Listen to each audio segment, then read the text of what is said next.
Quand on pense à une salle de classe, l'image est assez simple, non? Un prof, des élèves, un tableau. Mais en réalité, c'est bien plus que ça. C'est une mécanique d'une complexité folle, un véritable écosystème d'interaction qui, croyez-le ou non, est régi par des principes scientifiques.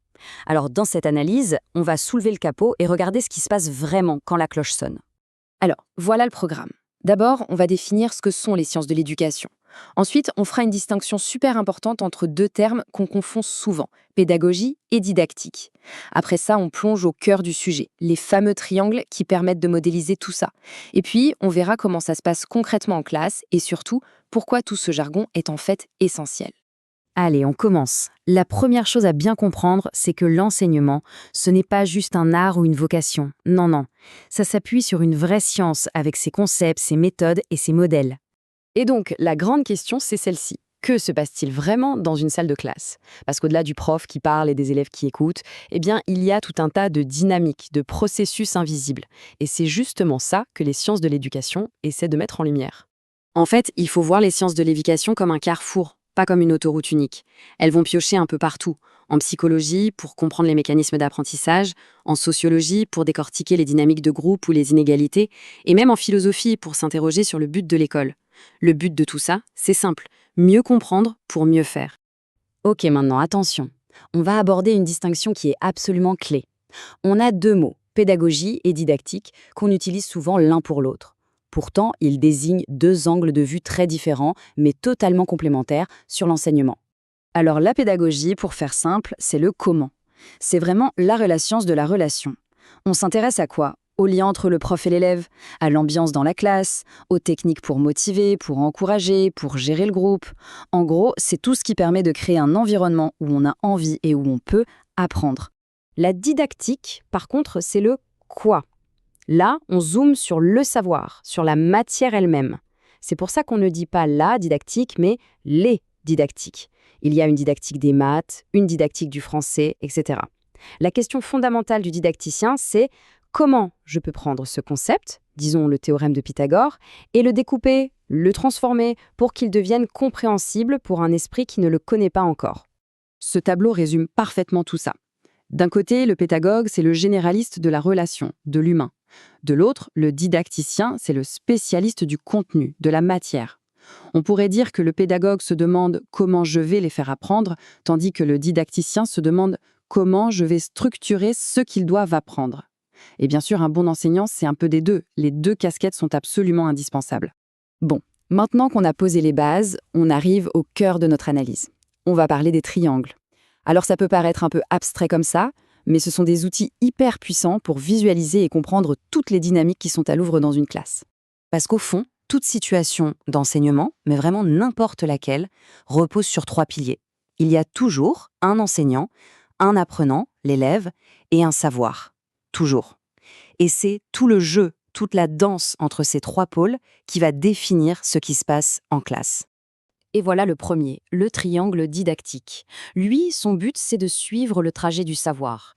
Il nous aide à comprendre comment un savoir brut, un savoir savant, comme on dit, est digéré, adapté, transformé par l'enseignant pour devenir quelque chose que l'élève peut s'approprier.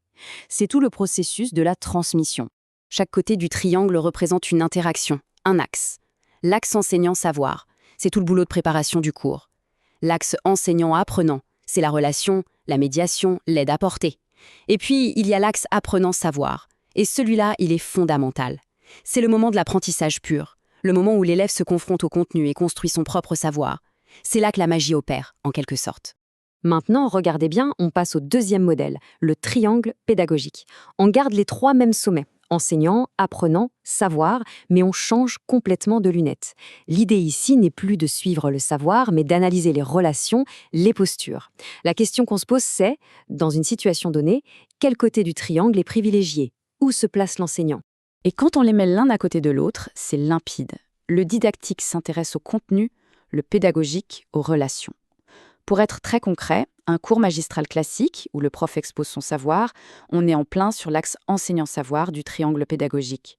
Par contre, si l'enseignant met les élèves en projet de recherche en autonomie, là, il va privilégier l'axe apprenant-savoir. C'est vraiment un super outil pour un enseignant qui veut varier et équilibrer ses approches. Bon, tout ça c'est bien beau, mais comment ça marche en vrai? On va justement quitter un peu la théorie pour voir comment tout ça s'incarne dans la réalité d'une salle de classe. On va déconstruire ce qu'on appelle la situation scolaire. Une situation scolaire, ce qu'il faut retenir, c'est que ce n'est jamais improvisé. C'est toujours intentionnel. L'enseignant a un objectif, des moyens, il est dans un cadre, l'école, il gère des acteurs. Rien n'est laissé au hasard. Et c'est justement cet écosystème complexe et organisé que nos triangles permettent de décoder. Et si on zoome sur un des pôles, le savoir par exemple, on voit que ce n'est pas un bloc unique, il y a au moins 3 dimensions. Il y a le savoir théorique, je connais mes dates en histoire, il y a le savoir-faire, la compétence pratique, je sais rédiger une analyse de texte, et enfin il y a le savoir-être, les attitudes, je sais écouter les autres, travailler en groupe. Et un enseignement complet, ça joue sur ces 3 tableaux. Passons au pôle apprenant. Là, une théorie très intéressante est celle des intelligences multiples. Elle nous dit quoi en gros? Qu'il n'y a pas qu'une seule forme d'intelligence, celle des maths et du français, il y en a plein d'autres, musicales, corporelles, interpersonnelles. Et ça, c'est essentiel parce que ça nous rappelle que chaque élève apprend à sa manière. Un enseignant efficace va donc essayer de varier les approches pour parler à ces différentes formes d'intelligence. Et pour finir, le pôle enseignant. Son rôle va bien au-delà de simplement donner cours. C'est un vrai chef d'orchestre. Il doit préparer sa partition en amont, la transmettre bien sûr, c'est le concert, mais il doit aussi accompagner chaque musicien, donc chaque élève. Il doit évaluer si la mélodie est juste et surtout, il doit gérer tout l'orchestre pour que l'ensemble soit harmonieux. C'est un métier aux multiples facettes. Ok, on a vu beaucoup de concepts. La question qui se pose, c'est à quoi ça sert tout ça dans la vraie vie d'un prof ou d'un élève? Pourquoi ce cadre est-il si utile? On va voir ça tout de suite. En fait, tout ce qu'on a vu, ce n'est pas une recette de cuisine magique, c'est une boîte à outils, une grille de lecture. Ça permet à l'enseignant de s'arrêter un instant et de réfléchir à sa propre pratique, de se poser les bonnes questions. Tiens, aujourd'hui, j'étais plutôt dans quelle posture? Est-ce que mon contenu était bien adapté? Est-ce que j'ai pensé à tous mes élèves? C'est ce qui transforme un simple praticien en un professionnel réflexif. Et cette phrase résume tout à la perfection. L'idée de l'enseignant comme un pichet qui verse le savoir dans le verre vide de l'élève, c'est une image qu'il faut oublier. C'est totalement dépassé. Aujourd'hui, on sait que l'apprentissage, c'est une danse à 3. L'élève est actif, le savoir se co-construit et l'enseignant est là pour orchestrer, pour guider. C'est un médiateur, pas juste un transmetteur. Et pour finir, une dernière question qui, je pense, mérite réflexion.